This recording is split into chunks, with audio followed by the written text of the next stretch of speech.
guys, and welcome back to another video of Game and Tell. I'm Mike. And I'm Jamison. Alright. And you might be wondering why in the world are there picture frames here? Really ugly picture frames. Yeah. One reason, it was all that we could find quickly. I was like, but today we're going to talk about the Legend of Zelda, the original one, Yes. and the different versions. And when I say different versions, I don't mean like the Nintendo Rev A trademark matte stickers, Yeah. but we're going to start talking about the very first release from 1986. 86. And Yes. this is for the Nintendo Famicom Disk System. And so this came out, when was it? Was February 1986? I think it was February. Alright. I don't know. Which was on a proprietary floppy disk. And then, and it's very different than the US NES cartridge. And then you had, of course, what most of us are very familiar with, which is the August 1987 release Yes. of The Legend of Zelda America. for the Nintendo Entertainment System. America edition. And then, interestingly enough, Nintendo in Japan for the Famicom released a cartridge version of the game also. But it didn't come out until 1994. Yeah, which was well past the shelf life Yes. of the Famicom and even the Nintendo. I mean, A Link to the Past for the Super Nintendo was out already for almost 2 years in Japan and over a year in the United States. Yeah. So why did they release this version? It was like, why is this version so much different than this version? And it is and it isn't. There's like, but there's this like, but also why didn't we get to see this? And why don't we know much about this? So we're going to talk a little bit about that on today's episode of Game and Tell. Episode of Game and Tell. Okay.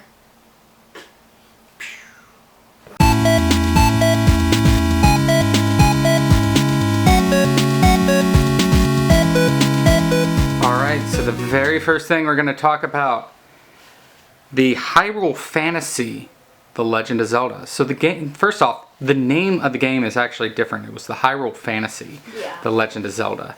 And they changed this later for the US audience where it was just The Legend of Zelda. It was just way too long of a title. And this was released, like we said, in 1986 for the Famicom Disk System.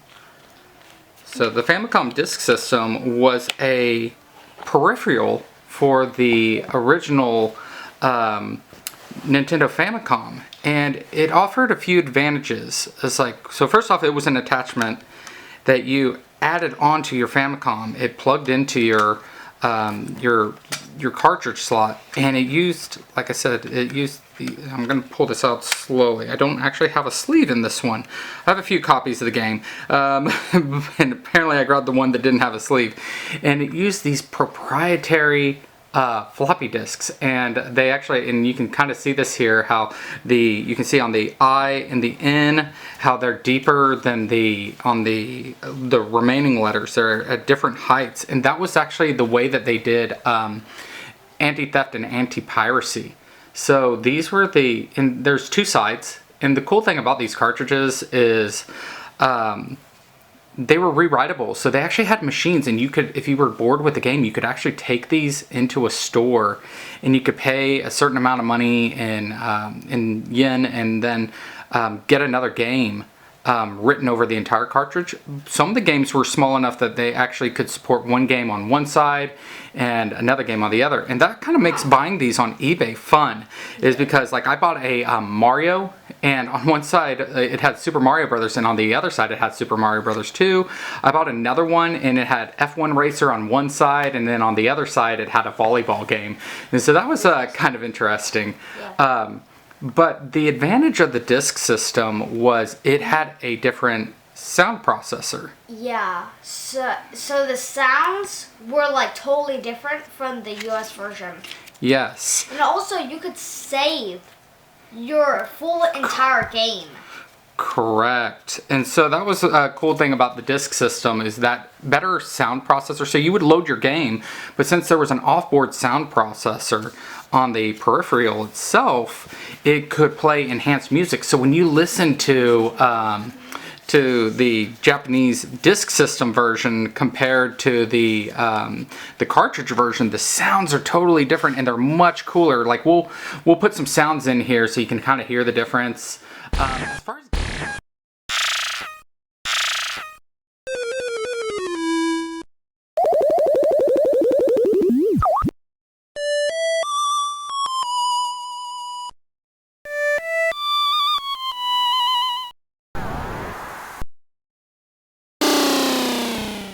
As far as gameplay, there's not that much difference other than there is language. Well, obviously language, Yeah. but there's a part where you have to fight a Poe, and in the Famicom controllers, they actually had like a little microphone in the controllers, and so you in the talk game, to it. yeah, you yell or blow to defeat the Poe, but in the U.S. version, we obviously didn't have that, so you defeated them a different way. And then also, like, the books are so much bigger, and well, not bigger, obviously, it's smaller, but there's more pages, so there's just more artwork and stuff like that. That's really cool. So like here you can see like Link which was a different drawing style than even the cartoon that came out. It was just like so it's kind of cool to see something. Yeah, there was a cartoon. They had one season of it. So really cool version. Some purists will say that the Japanese Famicom Disk System is the best. The best one is the one that you grew up with and loved the most, obviously. But this is the one that you play this. If you play the US version and then you play this, you almost feel ripped off, because the sounds were so much better against the monsters. The sword charging was so cool. This is definitely a really cool version. There's also two versions of this, and I don't have another one here. But right here, where it says Disk System, the very first releases were actually in yellow. So if you ever do buy a Disk System game, if you find one with yellow, that's a first edition.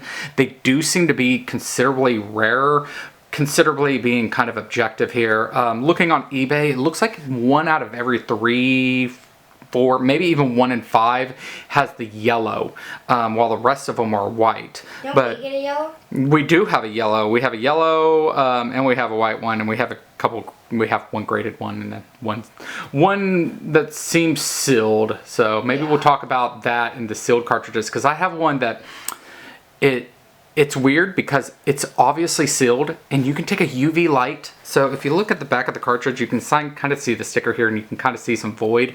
But they have this little sticker, and that was the only thing that really sealed the box. And what you can do is, if you find one that's sealed, there's a ton of fakes out there. But what you do, you take a black light to it. And if you take a black light to it and kind of like tilt it, you can see where it says void underneath. So I have one cartridge that I know is probably fake because I cannot find the void anywhere under it. I have a sealed Zelda like this, and I can see where it says void underneath. But what's interesting is that at the top you should be able to see a green piece of paper.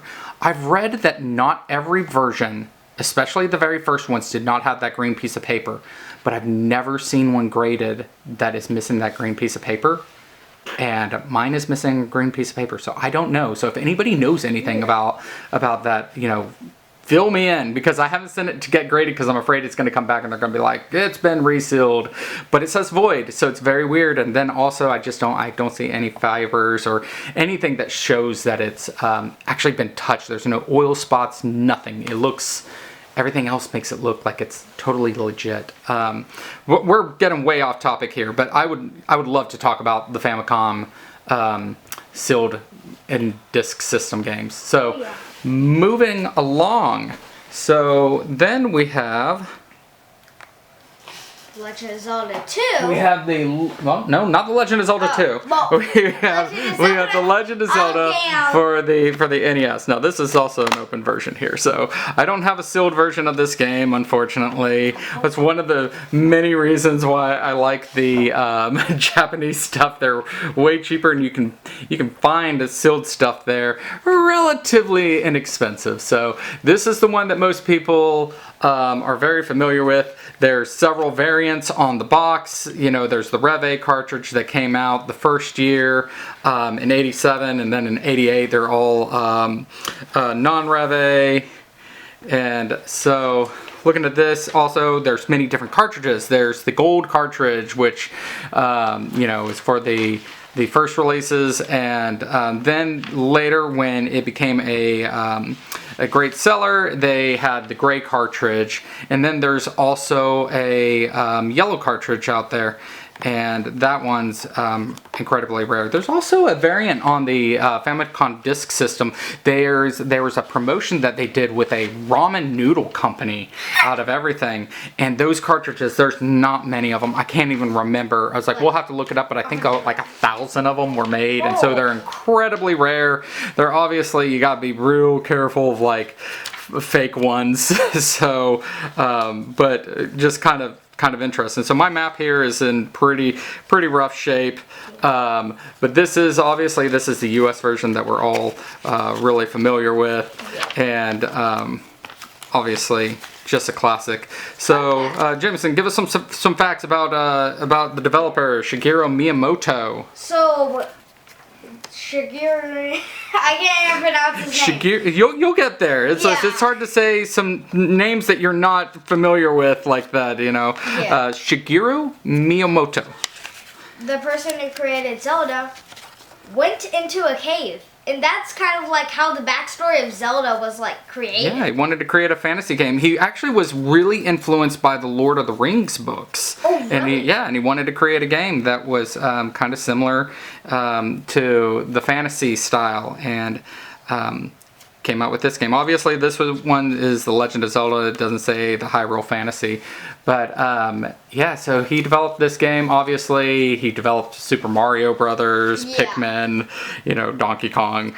Now he's the CEO of Nintendo, most important game developer and visionary of all time. I don't think that there's much question. It's not even like the Michael Jordan LeBron debate, like who's better. It was like, you know, where you can talk about all the different things. I don't think anybody comes close to Shigeru Miyamoto and the influence and impact that he has had, not just on video games, but popular culture in general. So anyway, we're getting off topic here again. Yeah.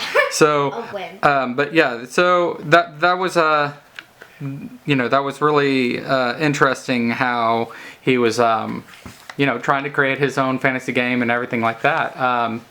So, what else you got for us, Jameson? Anything else cool that you found out about the game and Miyamoto? The game has sold 6.51 million copies. Yeah, and that's crazy because that made this game a huge success. But I guarantee you that number is way higher now. So just with all the different re-releases that they've had over the years. Well, 60 million total. Oh yeah, definitely. So, you know, it's my favorite game series. You know, I'm a huge Final Fantasy fan also, but I mean, the Zelda series is always going to be probably like my favorite. And Tears of the Kingdom is an absolute masterpiece. I mean, like our debates on what is the best Zelda game. For the longest time, I was just like, well, Link to the Past is so great. I was like, but Ocarina of Time is so fantastic. Then Breath of the Wild came out, and you know, I was like, yeah, this is a lot of fun. And then Tears of the Kingdom came out, and it's just like, oh my god, it's like how do you even have this conversation anymore? Yeah. So the next one. The 1994 release. Which is very interesting. So, like I said, this came out in 1994, so it's like, what are you doing, Nintendo? It's like, you know, and so what is this version like compared to everything? Well, it's like the US version. It's not like the Famicom Disk version at all, like you might expect. And that's because it was back on cartridge. Oh, another cool thing, Jameson. Talk about the while I open this. Talk about the game save on the NES. Okay, so the game save. Well, So this was technically the first game to have like a save on the NES. Yeah, so the disk system, since they were using floppy disks, the disk system allowed you to save on it. So because it was just writing to film. But you know, back in the day, especially if you guys are not, for the ones that didn't play NES games, you didn't have the ability to save on cartridges until The Legend of Zelda. It was the first game cartridge to support a battery for game saves. So if you play something like play Punch Out, and like, yeah, first off, look at that cartridge, how much shorter it is. It's, you know, cool color. But like Punch Out, you had to beat that game in one run, or you could put in a code to get back to some of the later fighters. But yeah, for the longest time, you had to beat the game in one go. And these original Nintendo games, I mean, they were just brutal. Sometimes it's like, Super you know, Mario Bros. 2. yeah, and some of them didn't have continues. I mean, I have no idea how I ever originally beat Mike Tyson's Punch Out, or even with the Konami code, I don't know how I beat Contra. So, but this was released in 1994, and it was like, you know, why was this even needed? And I think the reason why is, even though it was so late in the run of the Nintendo and the Famicom, was the disk system was a peripheral. It was not cheap. And so, essentially, if you did not have a disk system, you didn't get to play Zelda. So it's like, you know, even though A Link to the Past was out and everything, there was still a large amount of people that had a regular Famicom and that wanted to play this game but did not want to spend the money on the peripheral. So the funny thing is, out of the 3 copies, now, not talking about like the Rev A, the matte stickers, the glossy stickers, the trademarks, the copyright, all the different variants, or the ramen version. If you're looking at just a regular release, this one is actually probably the rarest, even over the yellow Famicom Disk System, because this was so late in the game that it was just like, why am I buying a cartridge when the Super Nintendo is out, when Link to the Past is out? And so there's not many copies of this. The other thing is, be careful if you're ever on eBay when somebody says, I got a brand new copy. First off, they never sealed these boxes. And Japanese games were not sealed, except for the Disk System, which had a sticker. So you'll see some where people say they're brand new, and you just got to be super careful. You got to look at the creases on the side here.